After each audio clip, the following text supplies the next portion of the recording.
আসসালামু আলাইকুম। আজকে তরিকুল ভাইয়ের এইখানে ওনার নাম উল্লেখ করা হয়েছে যে ওনার গুম খুন বা ওনারে গুম করার চেষ্টা, আসলে এটা একটা প্রতীকী নাম মাত্র।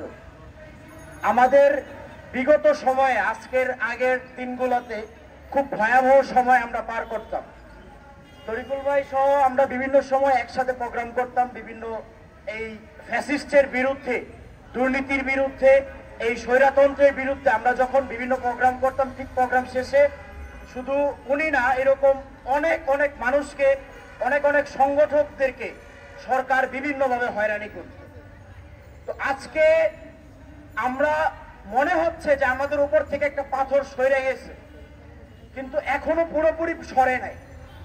এখনো মব জাস্টিসের নামে মানুষদেরকে নির্বিচারে হত্যা করা হচ্ছে, এখনো গুম খুনের মতো ঘটনা বাংলাদেশে ঘটছে।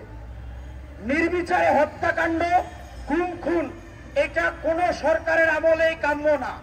আমরা কোনো সময় চাই না যে নির্বিচারে বিচার বহির্ভূত কোনো হত্যাকাণ্ড হোক, কাউকে গুম করে ফেলা হোক, কারণ গুমের সংস্কৃতি রাজনীতির জন্য, গণতন্ত্রের জন্য একটা বড় হুমকি স্বরূপ।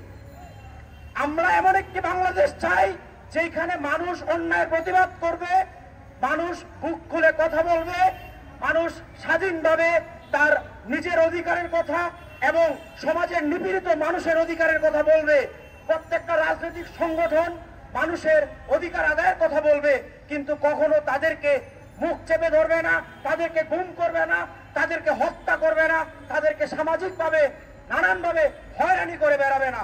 আমরা এমন একটি বাংলাদেশ চাই যে বাংলাদেশে কৃষক, শ্রমিক, মেহনতি, মজদুর মানুষের পক্ষ থেকে সংসদে প্রতিনিধিত্ব করবে, সেই রকম ফ্লোর তৈরি করে দিতে হবে আমাদেরকে।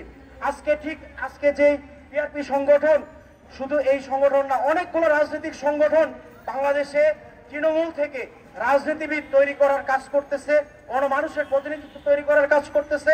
ওনাদের সবার প্রতি শুভকামনা। এবং এখন পর্যন্ত আয়নাঘরে গুম হয়ে থাকা যারা এই পর্যন্ত আমাদের বাংলাদেশের বিভিন্ন পর্যায়ের সংগ্রামী সহযোদ্ধা, তাদেরকে আমরা ফেরত চাই। তারা জীবিত আছে না মৃত আছে, তাদেরকে ফেরত চাই। আর আজকের দিনে আরেকটা কথা বলে শেষ করব, আবরার ফাহাদের মৃত্যুবার্ষিকী। আমরা আবরার জীবন দিয়ে গেছে, যেই কারণে জীবন দিয়ে গেছিল, আমরা এই ভারতীয় আগ্রাসনের বিরুদ্ধে আমরা প্রত্যেকটি রাজনৈতিক দল ঐক্যবদ্ধ হব, যেন আমার দেশের স্বার্থে, সার্বভৌমত্বের স্বার্থে কখনো আপোস করব না।